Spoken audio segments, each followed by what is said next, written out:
to the Comic Panel. I'm Cody. I'm Talon. I'm Jacob. And I'm Shawenta.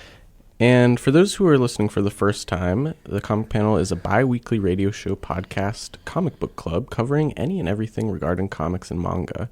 We have each co-host pick a book that follows a specific theme and review a book for each episode. Then we wrap up the theme with a post-mortem episode covering our opinions and favorite moments from each of the books. This is our second book in the theme of Western comics classics. We are reviewing Corto Maltese, Under the Sign of the Capricorn by Hugo Pratt. Corto Maltese is considered a cult character of European graphic novels and a literary legend. Hugo Pratt was a Venetian illustrator, and he created this character in 1967. Hugo Pratt is known for blending storytelling and extensive historical research, such as with Corto Maltese. After working for decades on his dream of elevating comics as a literary art form, and after many ups and downs, Pratt's work was featured in the Grand Palais. Those French. The Grand Palais in Paris in 1986. Then in 1988, he was awarded the 15th anniversary special Grand Prix de la Ville Grand Prix de la Vie d'Angoulême.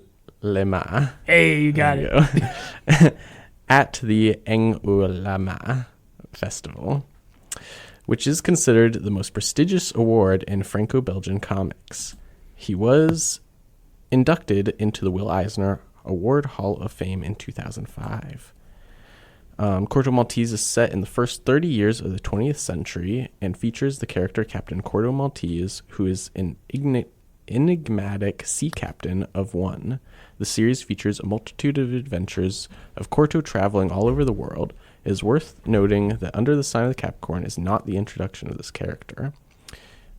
So, to start our review with a summary, the comic starts off with Corto Maltese reclining in Madame Java's inn at Paramaribo in Dutch Guiana, which country does not exist anymore, but did at that time. The caption boxes describe him as a man of destiny. When Madame Java is paid a visit from a boy named Tristan Bantam, Corto decides to go to his boat, and along the way he runs into a washed-out professor by the name of Jeremiah Steiner, who is being roughed up by some lowlives. They're like kind of piratey. Yeah. I was going to go with thugs, but that didn't seem to fit. Ruffians. Yeah, ruffians. I like ruffians. Corto saves Professor Steiner and then stashes him in his boat. When Corto returns to the inn, Tristan asks for his help in deciphering documents that his father left him. Then another visitor comes by with a message from Tristan's sister named Morgana Dias do Santos Bantam. Shortly after, one of the lowlives that was beating up Steiner attempts to assassinate Tristan. The attempt is foiled, and Corto goes to find whoever was behind it. After a brief skirmish, there we go. After a brief skirmish with the man responsible, Corto returns to the inn and decides to help Tristan, who has decided that he needs to go to San Salvador to meet his sister and get some answers.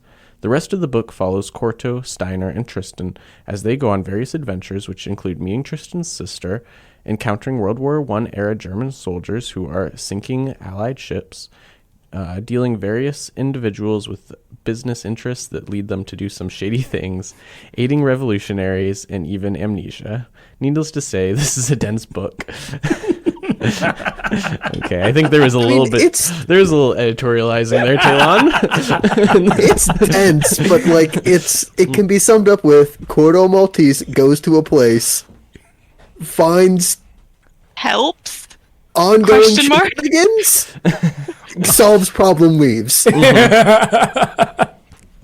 Okay. But did he solve Tristan's problem? Not in this one. But his whole thing was like his dad's maps.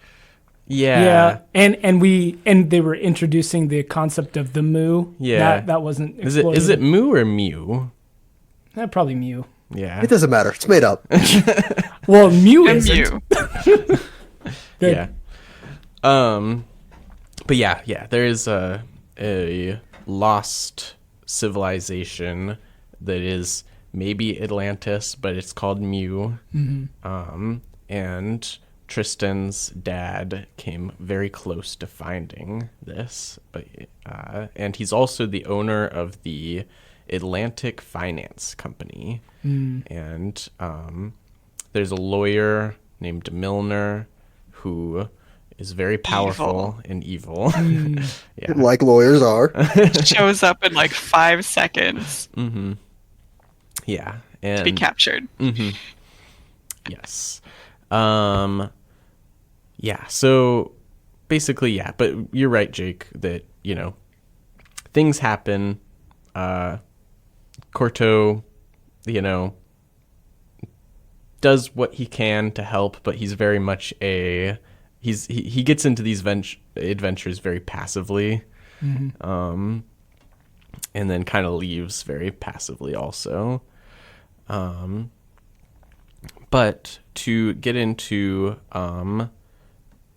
why I chose this book, basically I had actually never heard of it initially until I watched a particular YouTube video, which I shared with all of you before the show started. And that was by the comic YouTuber Matt with 4 T's. And yeah, basically that was my introduction to the book and to Hugo Grant, the author and illustrator. And Hugo Pratt? Yeah, Hugo Pratt. Or Hugo, wait, that's nice. Hugo Pratt. What did I just say? It's a Grant, I thought. Oh, okay. Yeah. Oops. That was my bad. Hugo Pratt. And yeah, but basically in the video, it talks about how basically the introduction of the concept of the graphic novel as far as a long form, continuous fictional narrative with mature themes. Yep. And basically makes the case for this being the start of that. Yeah, so it's a fun fact that I learned from that video was that apparently I think it was Frank Miller, added Corto Maltese as like a fictional island to a Batman comic. Yeah, in The Dark Knight Returns. Yeah. And so I was like, so when you had mentioned this last week or 2 weeks ago, I was like to us like, oh yeah, that's a DC thing. And it's like, oh no, this was the original. Yeah. Exactly. But yeah, so that's basically why I chose this book for Western classics. It was kind of a little bit of a curveball for my own theme, but I still was like, okay, this is supposed to be like one of the very first graphic novels that also like really changed some of the language of the medium itself, in terms of like storytelling and art form. So I wanted... wasn't the major thing they said, like, a lot of the things we think of as graphic novels, early graphic novels, were inspired by Hugo Pratt's work, but his work wasn't even translated into English until after those things he inspired were already out. Exactly. They kind of got blindsided a little. Yeah. It would be interesting because one thing that the video doesn't include is that, because it says that like generally in America, the trinity of the first graphic novel is like Watchmen, Mouse, and The Dark Knight Returns, but it doesn't mention the work of Will Eisner that we read. And that is also sometimes considered the first graphic novel. Which, yeah, maybe on that point it could be considered that one isn't continuous, right? Because it's like 4 like shorter stories. But And we're referring to A Contract with God. A Contract with God. Yes, sorry. I actually couldn't remember the title for a second.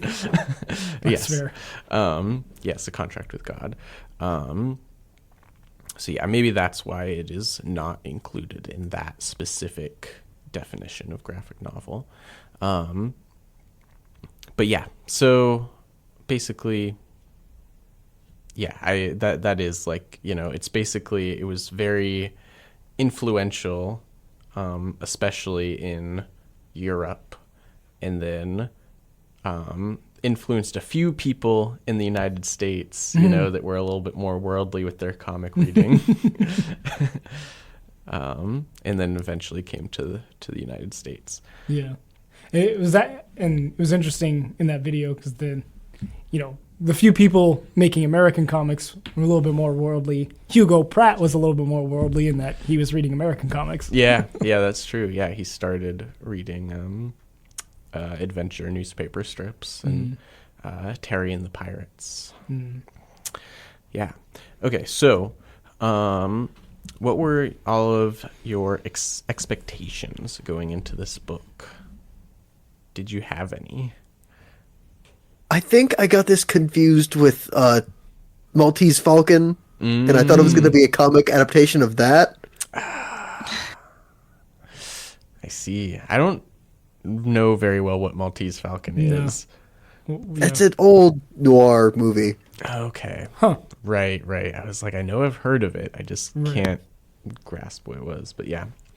Maltese Falcon, is that a specific type of falcon? I think it's the name of a bar in the story. Okay. Yeah.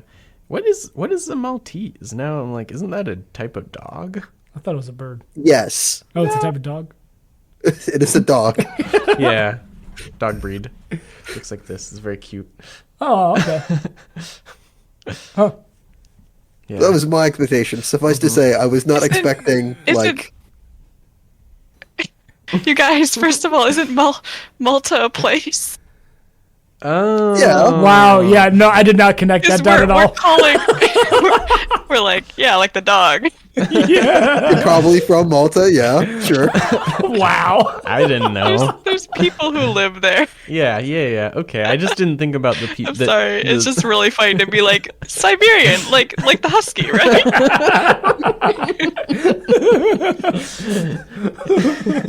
Yeah. Huh. Okay. The more you know. Yeah. It's as if things come from places. Almost. Okay. Yeah. I get it now. Okay. I literally had no But yeah. expectations. I just went into it. I mean, I knew Hugo Pratt as like a famous artist.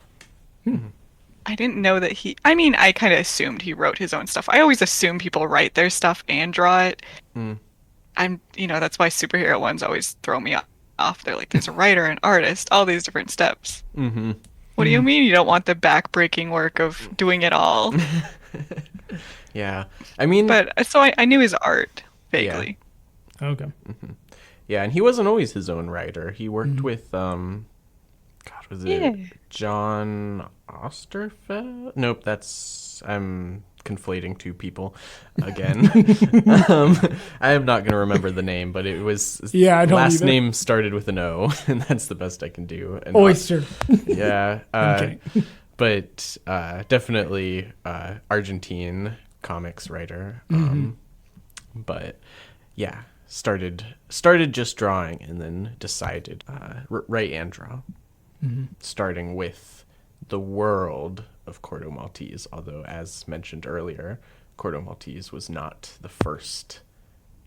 He was not originally the main character, essentially. Yeah, he did. Yeah. The Ballad of the Salty Sea or something like that. Mm-hmm, exactly. And he was And then decided to come back to it to focus on that character. because he was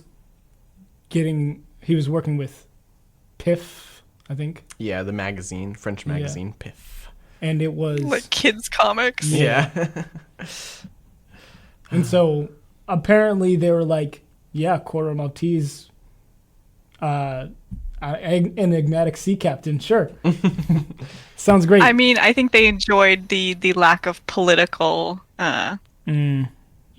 leanings at first, especially being that they were a very they were run by a political group. Yeah. Yeah. The French Communist Party. Yeah. Well, cool. So I'm making sure that we got everybody's answer. You didn't have any expectations. Jake misunderstood what it was, and Shwenta had heard of Hugo Pratt. Okay. Yeah, Jake was like, my favorite noir movie. Yay.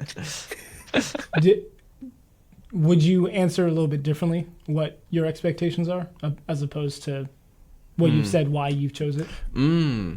Yeah, I think that I definitely, based on the description that the video gave it, and specifically like, it gave it a lot of flowers, so to speak.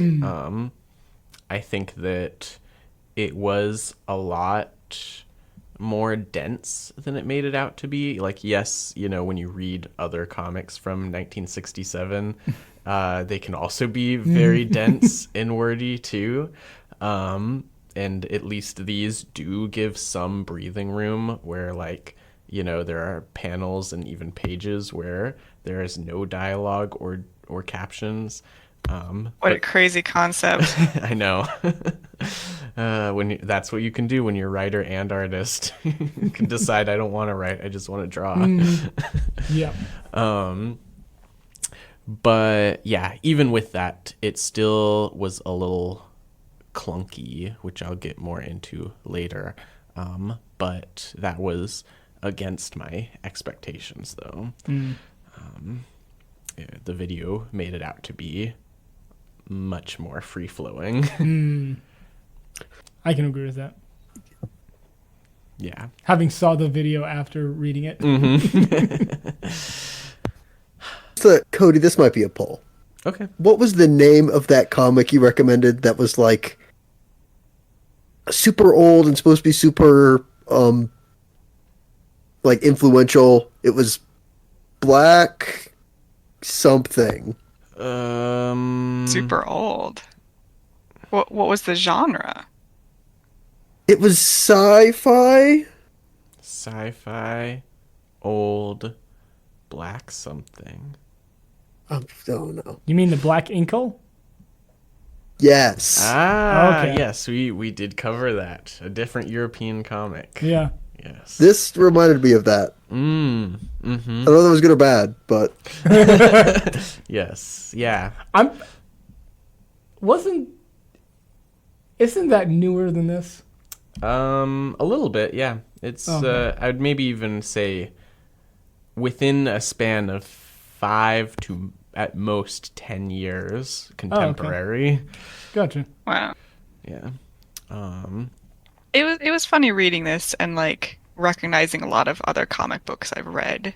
I'm like, oh, everybody's doing this. Everybody's trying to do this. Yeah. Like I'm reading a lot of French comics by Matthew Bonhomme, and he has, the like issue style character walks into a situation, maybe sort of solves it. Interesting. Yeah. I guess that's more mystery style though. I don't know. Corto Maltese isn't really mystery. No. No. It's like The lawyer just adventure. shows up. Yeah. It's all You don't have to track anybody down. They will show up for you. Yeah. Definitely. Okay. So in one sentence, what do we think of the volume overall? Well, as you can probably tell by the summary I gave, I would say it's dense. Yeah. it's like an old-timey adventure comic, like a Tintin or something, I guess. I've never read Tintin, so I don't know if it's like Tintin, but it's what I presume Tintin is like. Yeah, the platonic ideal in your mind of Tintin. Yeah, the Tristan kind of gives a little bit of like Tintin vibes, except for I think Tintin is much more like capable, whereas Tristan is like, That's exactly what I was thinking of. She went to Tristan tries to help once, right? Yeah. You seem like the kind of person that would have read Tintin.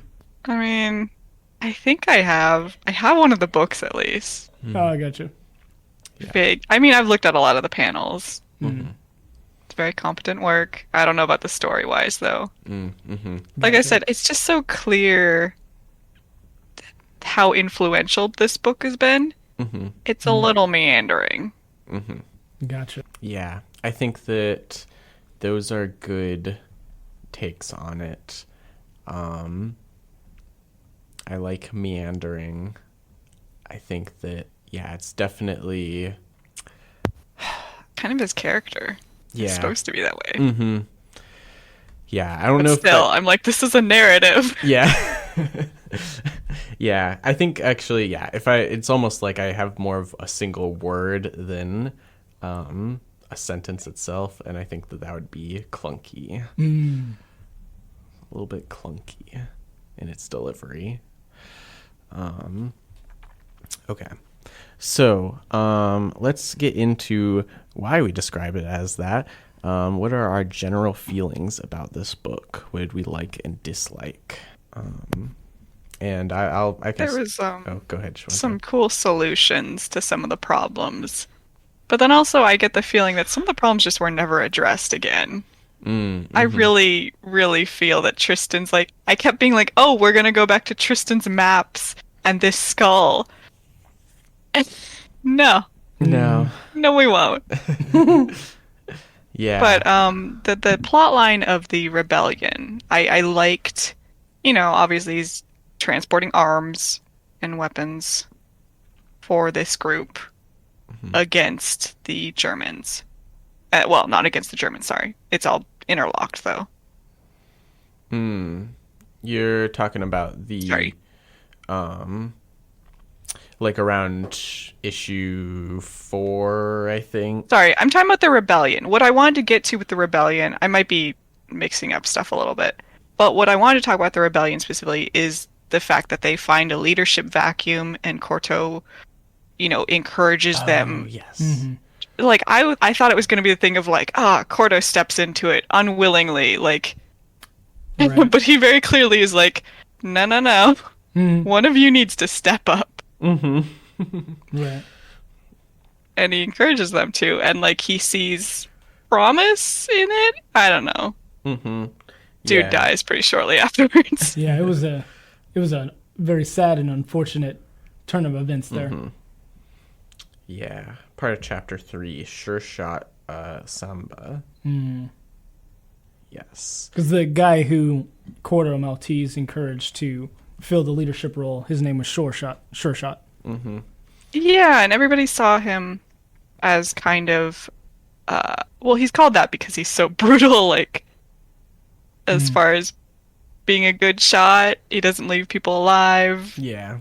So he's feared, and he's like, I'm not a talker like the previous guy was. I can't be diplomatic.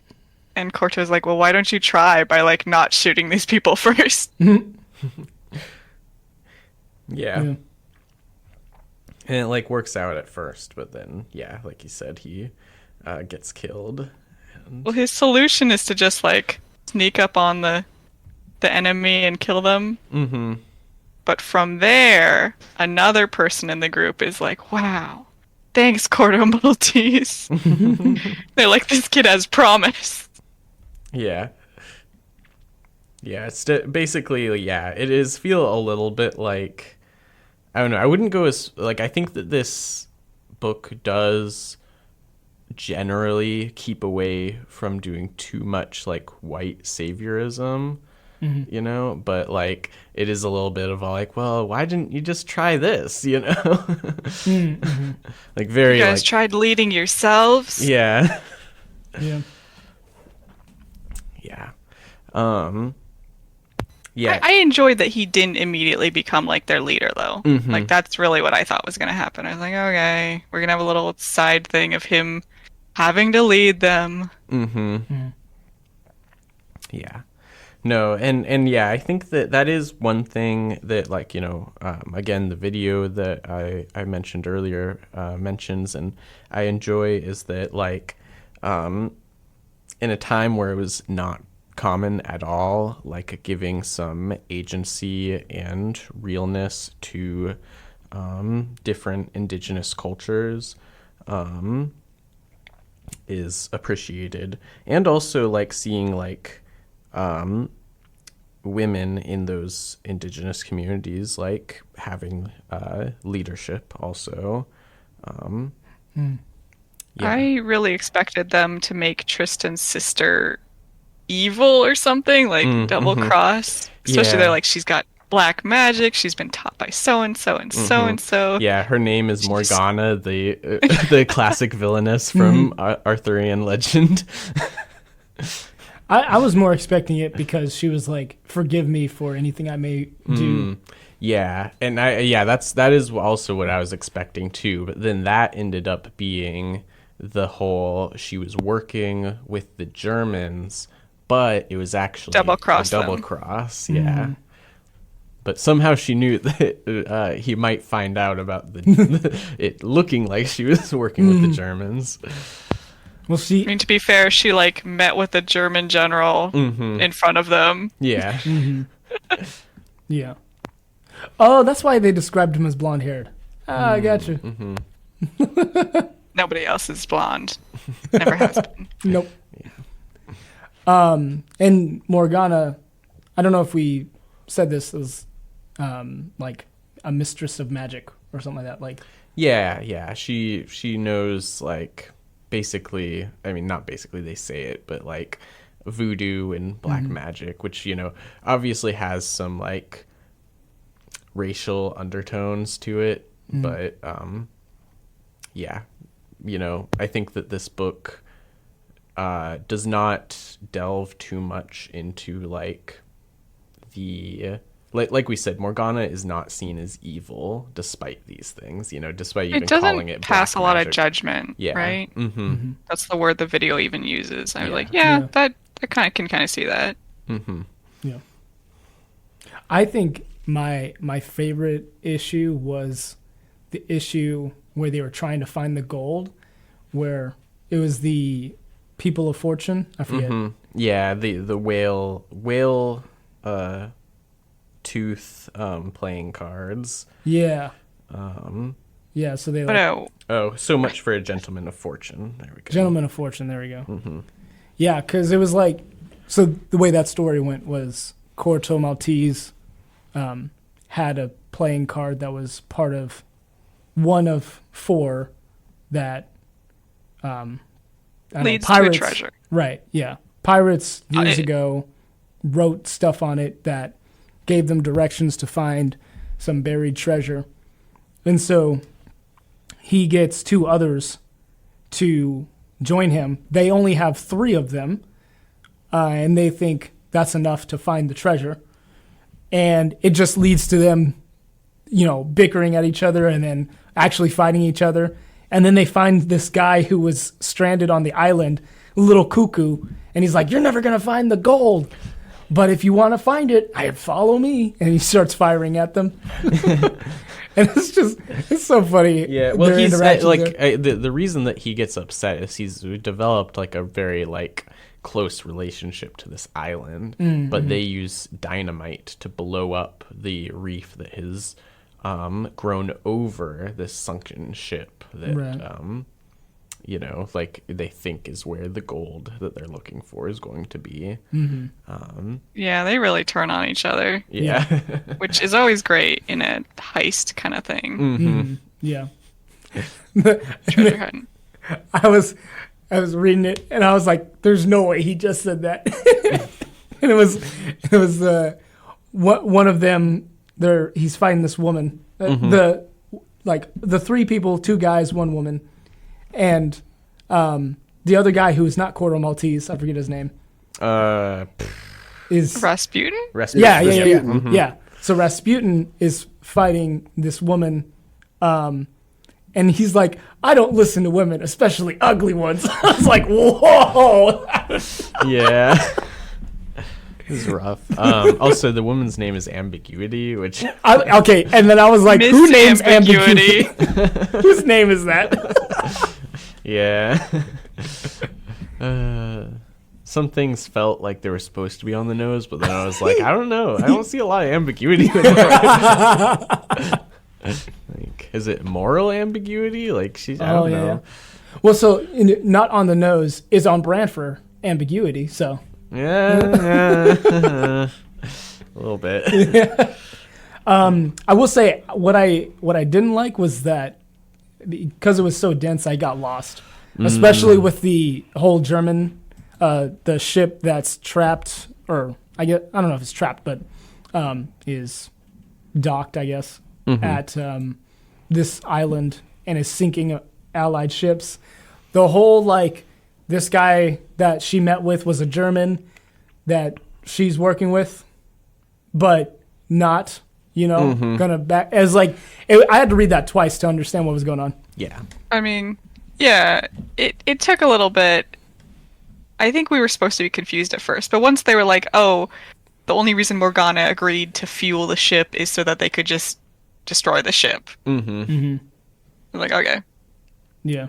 But I love how much Tristan is just like, my sister works with bandits. My sister knows bandits. My sister works with Germans. Yeah. Yeah. And how much Corto Maltese is like, shut up.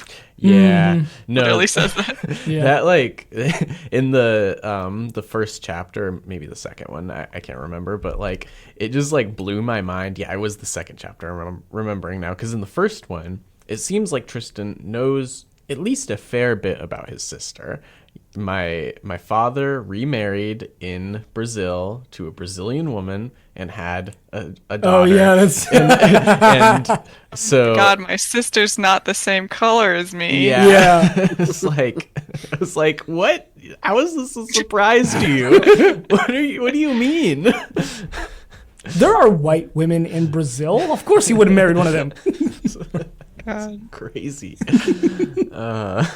But yeah, I was glad that the response, like you said, showing to Corto Maltese is all like, "You're stupid."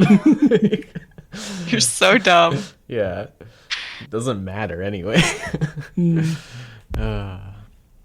Yeah, that was both it was shocking, and then I was like, okay, that makes it a little bit better. But jeez.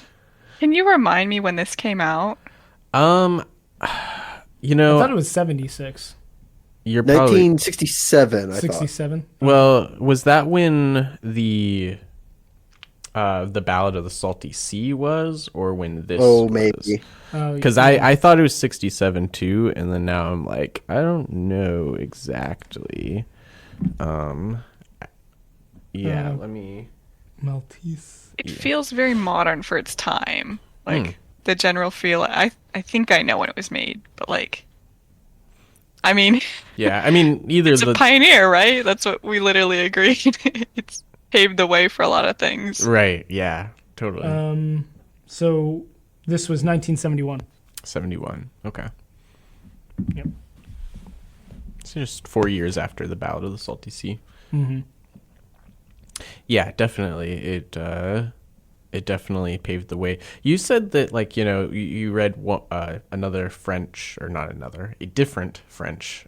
Nope, still wrong. He's not a French artist. That's what my brain is trying to say, and is wrong. You read all comics are French if they're made in Europe.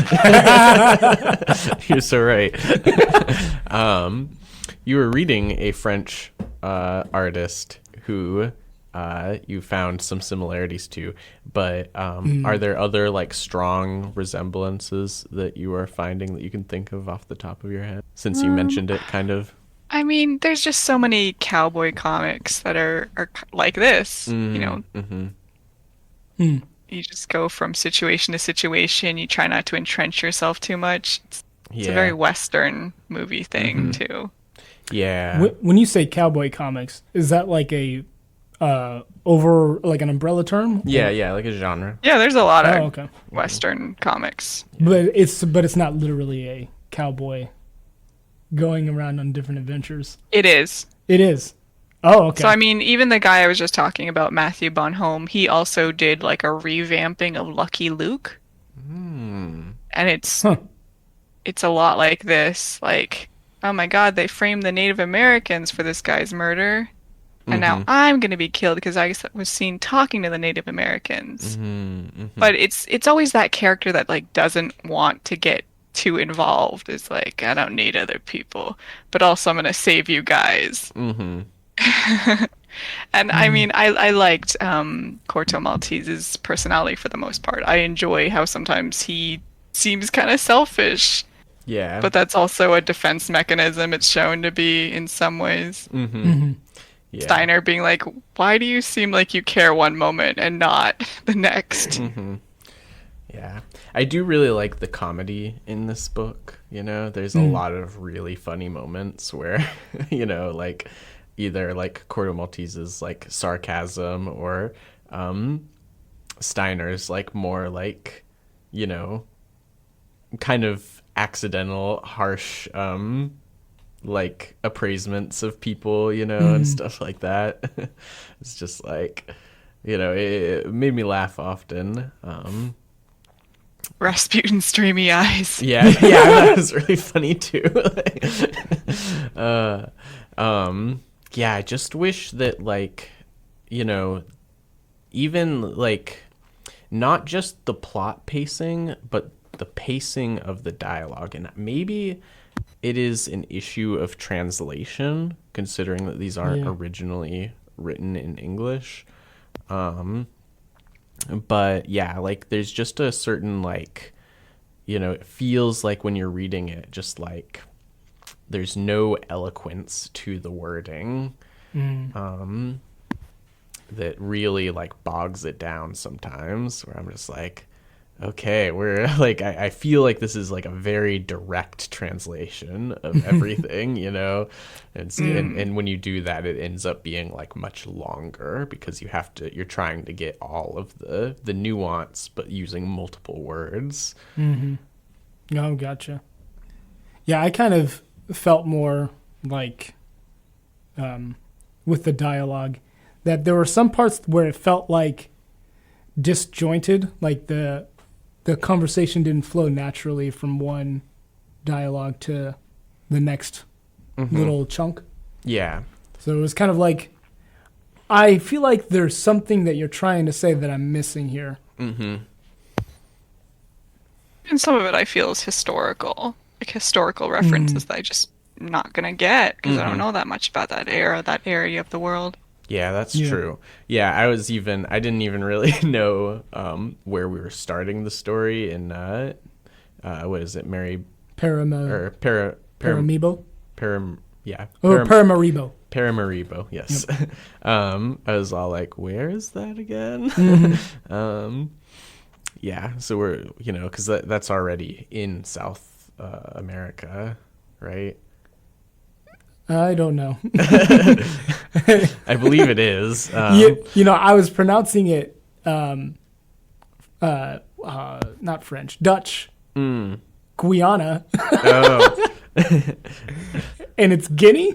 Or... Wait, no, Guyana is in South Africa. Yeah. Oh, okay. Or South Africa, South America. Oh, okay. Yeah. I think I pronounced it wrong because there is a different thing that's Guinea. Oh, okay. And yeah, not very good at geography, this bunch, except for Jake. Jake's fine. You know, I do okay. States, America. Yeah. You're asking for a lot. Jake secretly is a world champ geography. I don't know. Geography. Like GeoGuessr? Yeah, sure. They're like a spelling bee, but for geography. Yeah, those exist. I don't know what they're called. Geography bee. Oh, okay. Yeah. They made us do those tests in elementary school, Talon. Oh, yeah, that was elementary school. Yeah, no, I made him take a state's geography test once because, and he did really bad. I'm sorry, Talon. That's, hey, that's fair. I think I could beat that score of doing badly. Yeah. Oh, no. I'm sorry. I was really surprised that you didn't know the location of states. Yep. I don't pay attention to them. I don't live near them. Right. That's fair enough. That's fair enough, I guess. Why is it Kansas? Why is Arkansas not? Yeah. Please, Arkansas. You can thank the French for that. That's not our fault. Okay, so maybe if we were more worldly like Hugo Pratt, Yeah. we'd get some of this more. Yeah. And by the way, Paramaribo is in Suriname, which is a country in South America. Oh. It is right above Brazil. Oops, I went too far. Oh, so they didn't have to go Is that it on far. the Gulf side or the Atlantic side? Wait, actually, let me zoom out again. So it is on the Atlantic side, yeah, and it's like, yeah, right next to Venezuela. Oh, okay. Yeah, Oh. and Brazil is, For some reason, I was thinking Pacific, but I guess Atlantic still works. yeah. So I think that, yeah, they probably, the reason that their journey was far is because they were sailing and they probably had to sail a little bit more into like the interior. And so they went around the little horn of French Guiana and into Brazil through its rivers. Gotcha. Yeah, Suriname. Yep.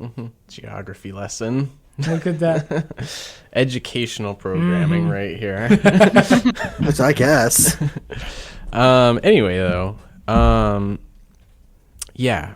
So that's kind of, yeah. I don't know how we got on this exactly. We're still in the what did we like and what Yeah, did we yeah. dislike. No, I know that, but how we got onto geography, I can't quite remember. But I think we're kind of talking about how we get the feeling there's more we could appreciate about this, but some of it's getting lost in like our lack of knowledge or Right, the translation. Because the dialogue. yes. See, yeah, I just kind of assumed, I was like, all comics of this time were written like this. People were just bad at dialogue, according to my modern desire for dialogue. Modern sensibilities. Yeah. Yeah. No, I feel like I'd be interested to like, and I also know that apparently there are different translations too. Not a lot, it's not like it's ancient Greek play or something, but yeah, there are like some other translations that are like out of print though, that are better though, potentially, I think is what that video was saying. Yeah, I was trying to remember what it was. The IDW versions. Yeah. Yep.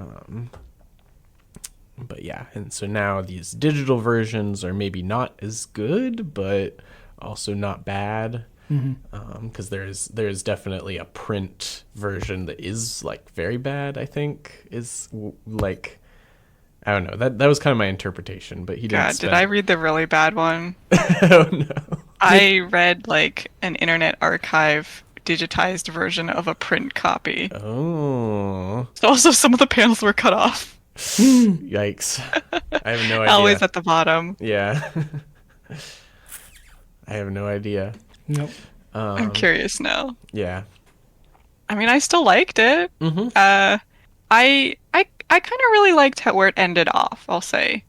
I don't know, something about the amnesia. Normally I think amnesia is dumb, and also it took me a while to realize he was amnesia. Yeah, I thought it was just like doing a bit. Yeah. He loves doing I that. don't remember my name. It's crazy. I never met you guys before. It's weird. Doctor Who? And he was like, they're like, there's pearls on your ship. This is a lot of money. He's like, take it. Yeah. Go start a business, and then I'll be a. I'll catch up to you. Yeah. I'll come to collect, is Yeah. what he said. with interest. I was like, that's very selfless of him. Yeah. I don't know if he'd normally do that. Yeah. And then the professor is all like, "Hey, weren't you gonna go get those pearls?" And it's like, "Oh, okay." I think it's an interesting way to end it off, and obviously there's going to be more adventures as far as he was concerned. Yeah. I wonder if that amnesia will still be there in the next issue. I feel I like mean, I felt like he was getting over it by the end. Like he'd basically remembered. Yeah. Yeah. I don't think it'll be for long, at least. Mm-hmm. Right. Okay. What were some thoughts about the art? It's supposed to be that is supposed to be, Hugo Pratt's like backbone. Yeah. I think the video was, very much like we really get the feel of this scene, you know, and like we could hear the seagulls like come down. And I was too much paying attention to the dialogue to really pay much attention to the art. Yeah. I mean, it's very groundbreaking for its time, and it still has like an amazing usage of like shadows, like the way it uses to define the form of everybody. I'm not a big fan of like tiny scratchy lines like it tends to do, but I think the shadows tend to balance it out. There is a lot of talking head panels though. Yeah. There still is. There's also some really interesting choices. Like sometimes people just have really lanky legs. Where I'm like, Oh yeah, yeah. Like in the beginning with Corto Maltese. Yeah. Like your legs are like you are all leg. Fashion model. Yeah. Like, what's going on? No wonder you can kick that guy so far. People got some strong jawlines. Yeah. I kind of appreciate how, like, even the girl, she was like, Miss Ambiguity. Where she's like, am I really that ugly? She has such like a defined face compared to some of the other characters. I mean, I don't know. Maybe she is. No, I think that they were trying to. I mean, yeah. The thing is that early in the issue when Corto meets up with her, he sees the painting of the guy that is from her ancestor. Her ancestor, yeah. It's it's the exact same. He's person. like, you're a striking image. Of him. Yeah. So it's like, the fact that she looks manly. Like a ruffian. Yeah. Yeah, I also wanted to go back to what you said about the use of like shadows to like define the facial features and other parts of the characters. I didn't really think about that while I was reading, but looking through it, yeah, I see what you're talking about. I think it's one of those things, in the same way that you can like watch what's it called? Jake, what's the movie? Rosebud. Citizen Kane. I got it. Never mind. Oh, okay, yeah. Glad happy to help. Yeah. Little known movie. Yeah, you can watch Citizen Kane and not really like appreciate the innovations that that it did, so that other movies kind of copped from.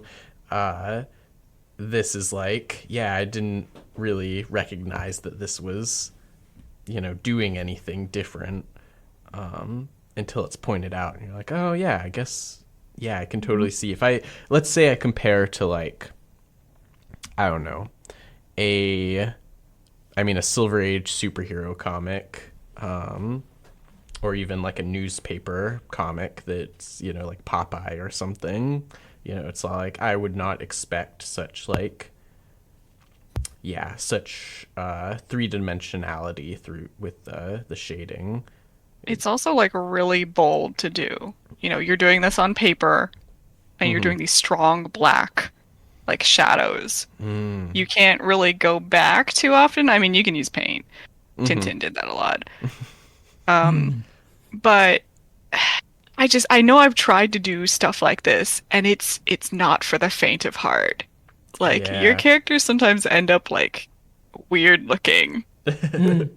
You gotta be really confident with it. No, I can also just kind of accept what you do.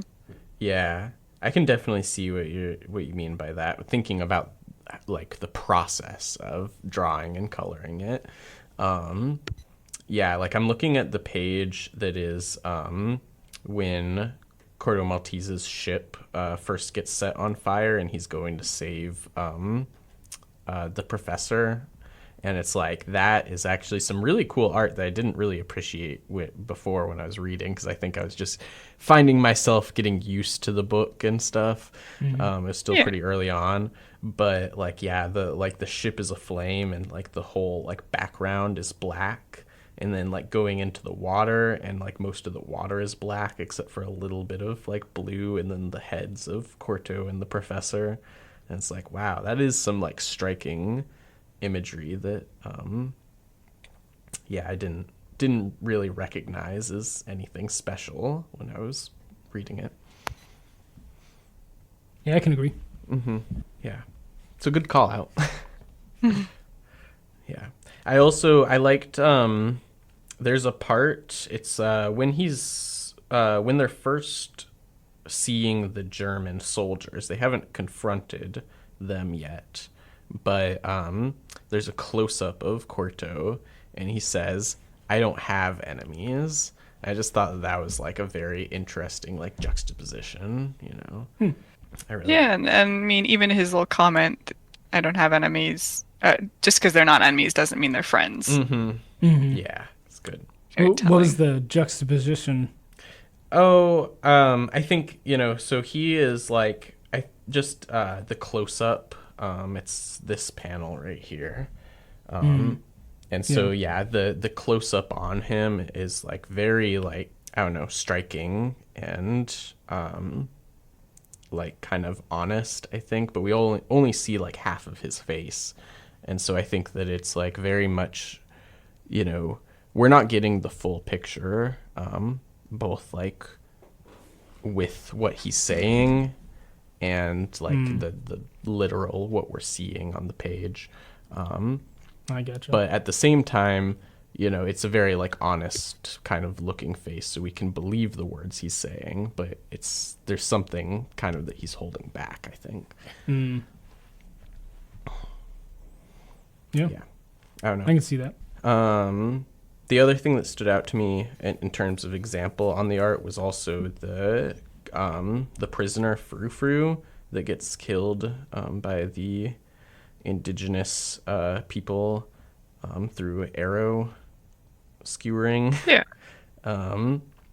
He like, his face is pretty like interesting looking, you know. Everybody else has like at least what I would consider to be like, you know, plausible to the world, like features that make sense. But he is like almost like melty, it feels like sometimes, where I'm like, whoa. Which I think is supposed to represent his like mental state too. But yeah, that was an interesting. Yeah, there's some really, you know, I really like when Hugo Pratt was featured in the museum and that like wall of faces he's drawn. Those are really cool to see all together. Well, He certainly has a style of face he does, but he still seems to know how to like break out of it when he wants to. No, for sure. I would agree. Yeah, I think that in some ways, like, yeah, having that style of face, like, you know, it creates some consistency in his world, while also, like, you know, it's never like, oh, everybody has the same face. You know, very good at making, like, different head shapes, different expressions, different eye shapes. Yeah, I think. Also cool stuff happening, kind of like a little bit like inventiveness with the dream sequence / not dream sequence that Tristan has too. That was kind of fun and interesting. The one Corto Maltese, yeah, that part was really cool. The one Corto Maltese has at the end was almost a little too freeform for me. But I don't know. It's, you know, it's different kind of, you know, imagination. A different kind of sequence it's trying to show. And also, I think we talked about briefly, like the action sequences. Oh yeah. You know, the video itself mentions there's no use of action lines as much. And I've seen some artists describe like using action lines versus not using action lines. One of them tends to be for a more cinematic style versus a more cartoony, exaggeration style. And they have their different uses. So it's interesting. It's very, it would be considered cinematic, the way he does his action sequences. Yeah. Yeah, I could totally see that. I think some of the ways the fights play out, I don't totally, like, I don't know, the background kind of melts away, right? Mm-hmm. If I remember right. And so Yeah. sometimes I'm like, where are they? He's punching him. That's the only important part, I guess. Mhm. Wait, have they swapped positions? Yeah, definitely. Yeah. There's almost a lack of like close-ups sometimes. Mm-hmm. Well, I would even say though that I feel like there's a lack of like spatial continuity, I feel like, where especially because like they don't ever do like captions with like where they are when they change scenes. It's just delivered through like dialogue, and so it's like, oh, now we're here suddenly. I feel now we're in a sitting room Mhm. somewhere. Is there that many like opening shots? No, there are hardly any, I would That's say. I mean, I got used to it, especially with the ending one where he's just like on a beach now, and I'm like, okay, I guess. Mm-hmm. Yeah. Opening shots meaning establishing shots? Yeah. Yeah, you usually show the building you're going to be in before you show the shot within the building. Yeah. Like, Or you show them walking up to the building, which I do think there was some, but I noticed sometimes where there weren't. They just cut to place. Yeah. And it's like, yeah, sometimes those cuts work, but it's like, yeah, so in chapter 2, for instance, it goes from they're on a boat. In the beginning of chapter 2, it actually does pretty well. It does a very zoomed out shot of the boat on the water, and it even gives a little bit of like what basically happened in issue 1. And then, we cut to Bahiana and Morgana, and they're like playing cards, and that jump works too because it's like, okay, we're just at a new scene with new characters. And then though suddenly Corto Maltese and Tristan and the professor are there, they're walking in to meet them, and I'm like, whoa, I thought we were on a boat with them. When did that time pass? Suddenly there was a time jump that we were not made aware of until we were reunited with those characters, and then made to realize that, oh, time has passed since we last saw them because they've docked and gotten off their ship. I think so. What I noticed is that it says a few days later on that next page right after the ship. Oh, okay, it did actually say that. And so I didn't necessarily catch that jump. Yeah, that's a good point. I noticed little to no captions. So I think I even missed that one probably. Yeah. Yeah, it wasn't actually a caption, like in the sense that it wasn't boxed in, but it was, written on the... Oh yeah, I forgot. They do a lot of free floating sometimes. Is that what that's called? Free floating? I mean, I don't know how else I would describe it. Yeah, I don't think it's official. It's just No, okay. it's the best way to say it. Yeah, though I still feel like though that there's some jumps in scenes that just make it difficult to know what's going on and where characters are. Yeah, and I also this has less to do with the art, but I feel like it's a very like people come into the scene. The problem kind of gets dealt with and then it's done, like I even thought that like it kind of seemed like based on like some of the predictions that Morgana and the other lady were making, that like the prisoner Cayenne, he gives or Corto Maltese cheats at cards with having 5 aces when there's only 4. Which, it doesn't even really matter because he has all of the power in the situation anyway. and he gifts the life of Milner, the evil lawyer, to Cayenne, this prisoner who has escaped, and basically he's like, yes, I'll get my revenge on Milner, basically implying that he's going to kill him. And it almost seemed a little bit like they were actually working together, and that this was a plan to like gonna show up again. Yeah, he was gonna free Milner, and it was all a ruse, a guy on the inside. That's a long plan to like plant yourself on an island, get your partner killed by the natives, and then find the boat that you exactly needed to be on. Yeah, I guess so, but I get what you mean. That a lot of people, there seem to be a lot of like, this person's suspicious, and I think it's just because they deal with like a lot of people who have their own interests. Totally. Like even Morgana, Tristan really is just kind of like, well, she's gonna give me money to go back to school. It's cool. She is the person who's gonna inherit everything from my father. Yeah. There wasn't really a fight there, which I kind of like. Yeah, I thought they're just gonna tear each other apart. Yeah, or at the very least, like, maybe Tristan being like, well, you don't deserve I'm the it. dude. Yeah, I'm the white guy. I'm supposed to get the money. Man. I was his first child, his original marriage. All of that stuff. It's like, no, like, I mean, really, if anything, it's Morgana who's all like, he's not really my people. I'm like, ouch. Okay. Like, I get where she's coming from in a sense, because he is still like very entrenched in that like kind of like English mentality, but yeah, I was still like, like, let's build tables, not fences here, Morgana. But yeah, I couldn't afford a table.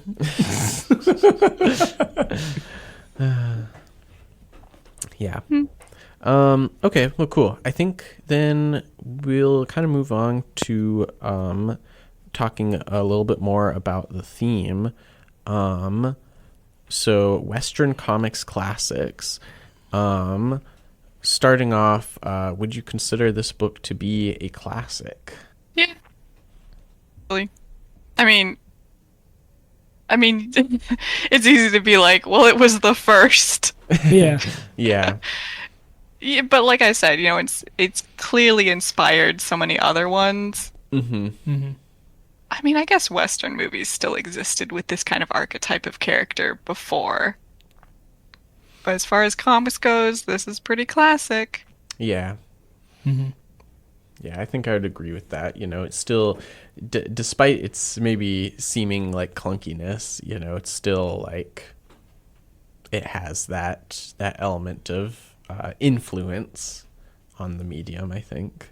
Yeah, I think to me it was like, feels like an older book, and at the same time, and like having depth.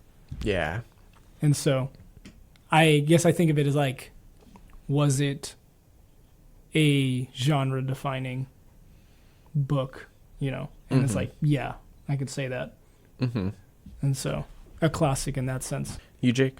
I guess it's hard to say because I'd never heard of it before this, but that could just be, it's like I'm not particularly cultured about foreign comics, which is true. Every time someone talked about Corto Maltese, Jake went, yes, the Maltese Falcon. That or Corto Maltese. You mean that fake island in DC Comics? Yeah. What's that? But yeah, I mean, like, it's not... No. I can see why it is as influential as it is, because it is a very simple concept. And it is executed, like, fine. I guess in, like, 1960s France maybe didn't have a huge amount of choice. I don't know. Yeah. Well, what do you mean? The Communist Party allows it. Yeah. So you're talking about a lot of choice in terms of like the depth of the story, or? Well, no, just like other mediums that's not going on, like post-war Europe.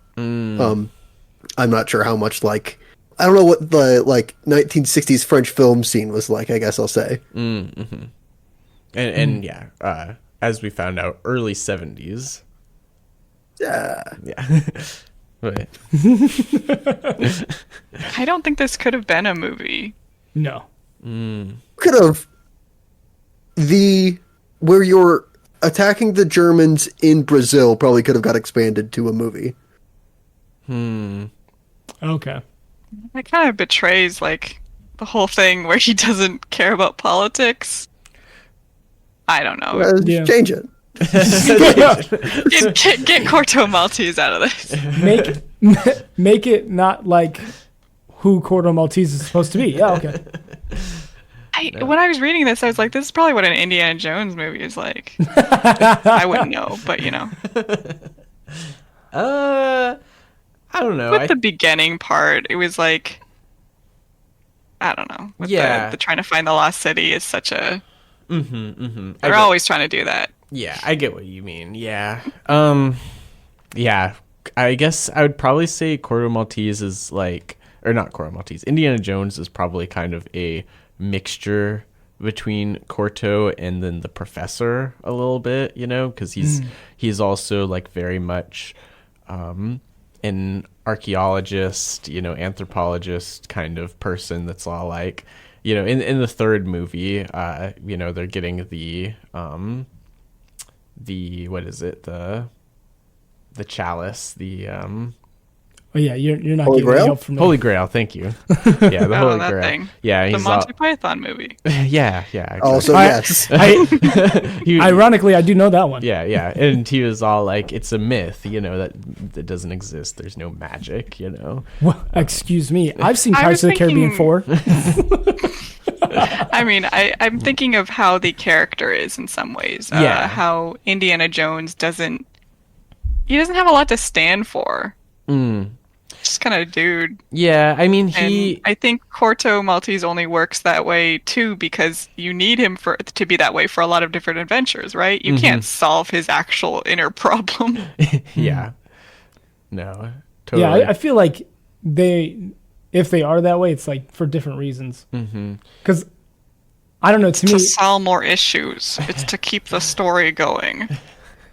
yeah, but like Indiana Jones is like he has his own interests, but it's more like What are his because I interests? want to find this ancient artifact and like add to archaeology. Right? Yeah, because he, you know, it's the classic. This belongs in a museum, Yeah. you know. I guess I'm thinking about deep down, like why he cares about that. I guess it's different because I don't know what Corto Maltese would be doing if he wasn't doing this.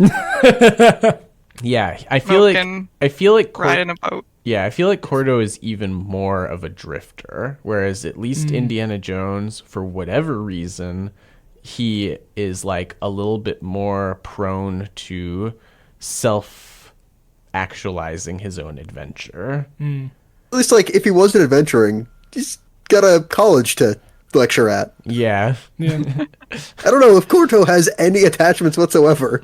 I do think Other than that boat.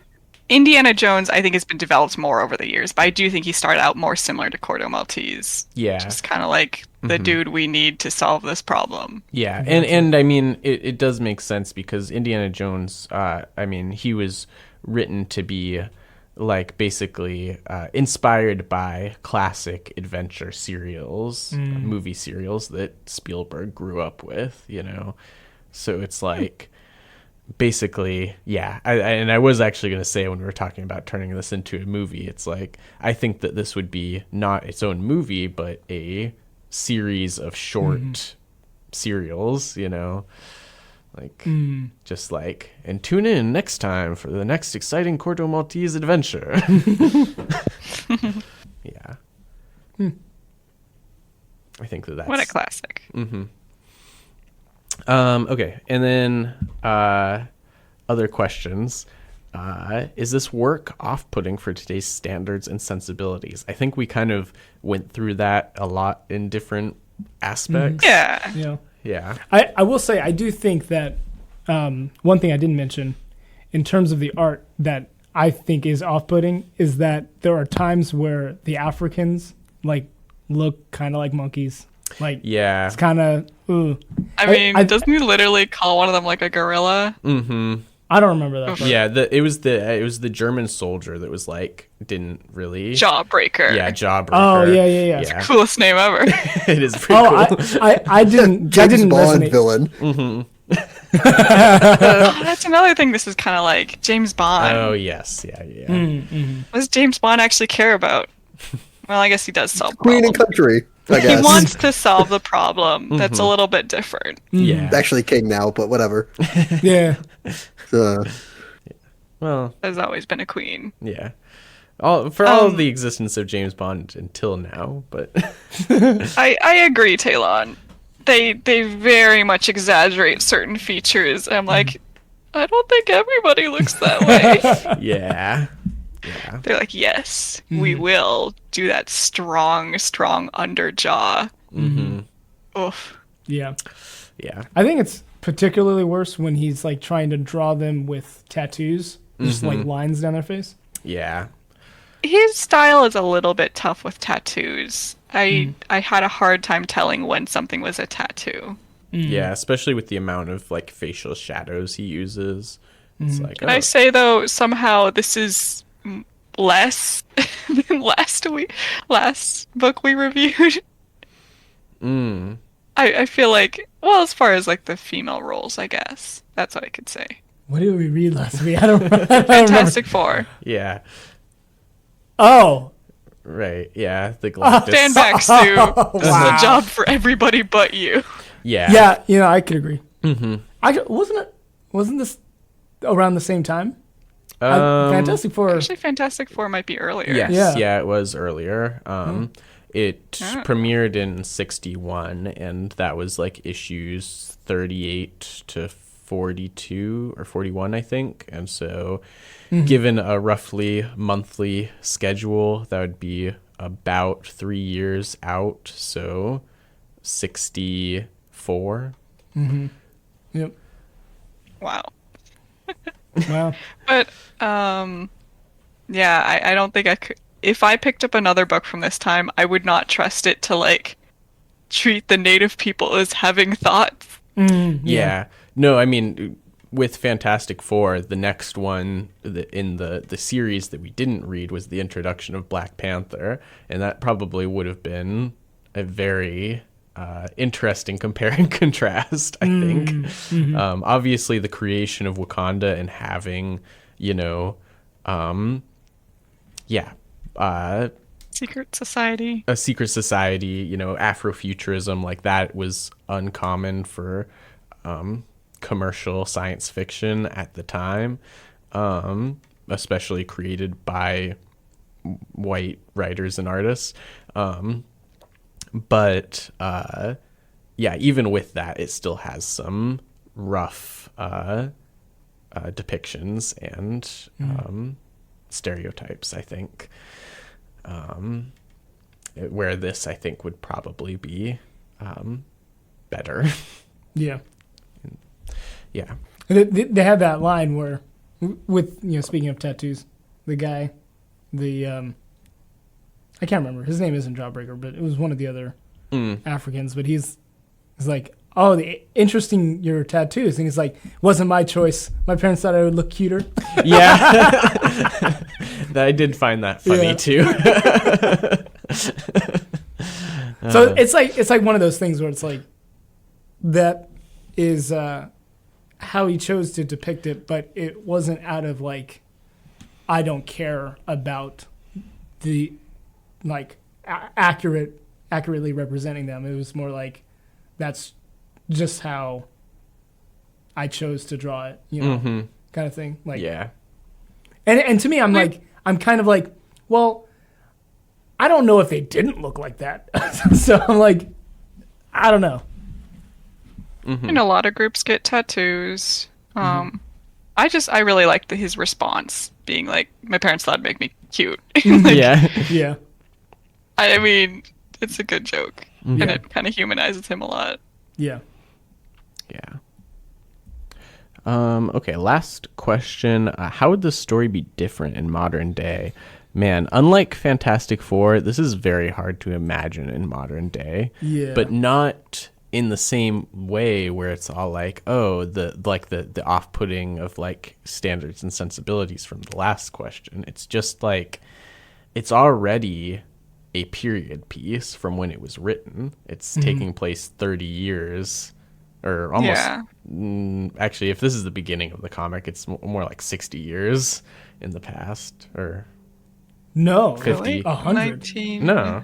Wait, what? Oh, wait, the Oh, 20th. Yeah, this is the beginning of, like, 1916 is when this is. Yeah. Yeah. Or no. Yeah. Okay, we're on the same page. Okay. But I was saying from when it was written. not from now. Okay. Yeah.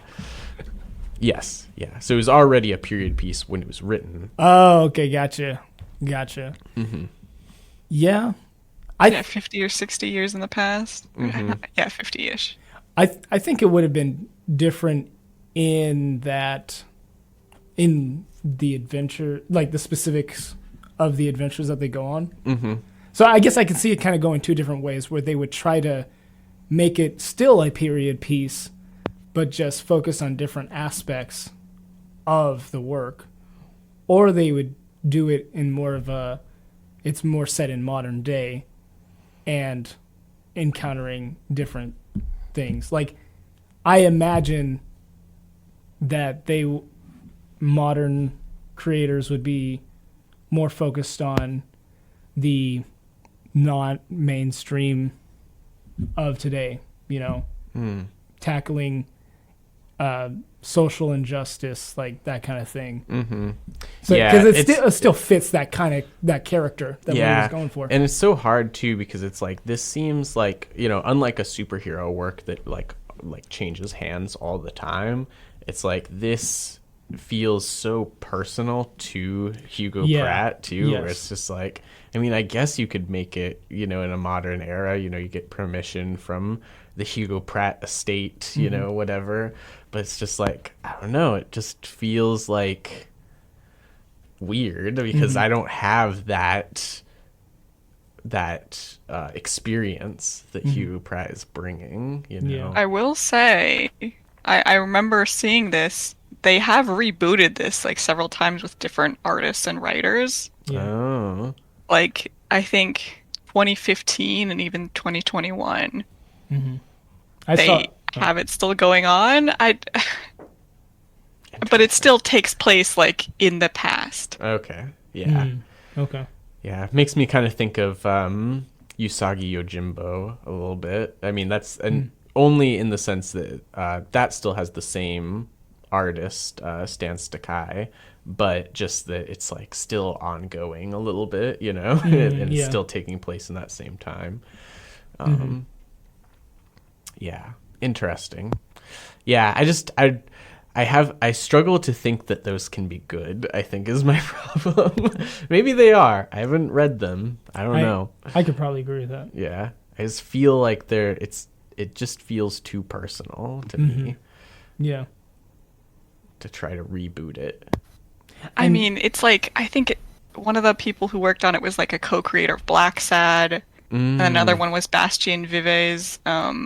He's The Last Man or something is what he's done. Some of them are, I don't know. Yeah. I Man, don't trust the French. It is interesting thinking about Black Sad and in some way, Jake's mistake of thinking of Maltese Falcon, and also comparing Corto Maltese to like cowboy Western characters, where it's like, yeah, there is kind of like this lineage, it feels like a little bit, and Indiana Jones and pulp heroes, of like, yeah, kind of drifters that like, drifter heroes, that archetype a little bit. A little bit morally ambiguous, but like ultimately will do the right thing, even if they're like, Yeah. Just interesting. Actually, one of them is set in the early 2000s. Oh, yeah? It's very weird to look at and see him just in like a baseball cap. One of the what? Corto Maltese. Sorry, one of the new adaptions, the reboots. Okay. Interesting. I, Does the art It just- style is the art style still pen and ink or is it digital? I'm sure it's digital. Bastien Vives does a lot digital, but he does the same kind of stark blacks. I love his art style. If he wasn't such a weirdo. Okay. I don't know. Yeah, I guess we might have to check it out at some point. Yeah. What the heck kind of problems do we have to solve these days? Right. Yeah, the world is perfect. Yeah. Yeah. Yeah. I don't know. Yeah, I think that there is like I guess if I had to say anything, last thing on this question, I guess I would probably like want to deal a little bit more with the effects of like colonization on like the global south probably, and like how that is like disrupted a lot of like communities there and stuff like that. Just because like, I mean, in this, it's like, it's still the beginning of the 20th century and a lot of indigenous people still have like a lot of power in this story, at least. So it's like seeing examples where that power still exists, maybe. I don't know. I think it'd be interesting to still do like 50 years ago too, if we were like changing the time period. But I'm also like, oh man, that's like just the 1980s, I think. It's kind of weird to jump from like a lot of it's like 1910s to 20s, I think, and then to suddenly the latest adaptation being like early 2000s. Yeah. Yeah. I don't know. There's always a lonely samurai to wander. Mm-hmm. True. Yeah. I actually know somebody that seems like they would fit that archetype, actually. You know, The lonely. hopeless romantic. Okay. All right. Well, I think that will be the end of our episode. But before we truly end, was one thing that we would hope to see if the story continued. I mean, the story does continue, but if we continued to read it, what would we hope to see? Find that lost city. Agreed. Yeah. Let's do it. You have the skull. Yeah. Yeah, that would be nice, actually. Lost City of Mew. You, Jake? Any narrative like more complex than like a single issue would be kind of cool. Yeah. Oh, yeah. I think that kind of like is part of why I want like going back to finding the lost city. You know, it's like having some of these narrative threads like picked back up a little bit. Yeah, Tristan sticks around for so long as like a useless sidekick. I really thought they were gonna go somewhere, and then he just leaves off screen later. Yeah. Didn't even get to say goodbye. Nope. Okay. Cool. Well, there you have it. That is our review of Corto Maltese by Hugo Pratt. If you liked this episode, be sure to follow us on Twitter at The Comic Panel 1 and listen to more of us on Spotify. Our title is The Comic Panel Podcast. You can also listen to us on KSUAradio.com or 91.5 FM in Fairbanks, Alaska. Be sure to tune in 2 weeks from now for our next book, The League of Extraordinary Gentlemen, Volume 1. I'm Cody. I'm Taylon. I'm Jacob. And I'm Shawenta. Thanks for listening, and we'll see you next time.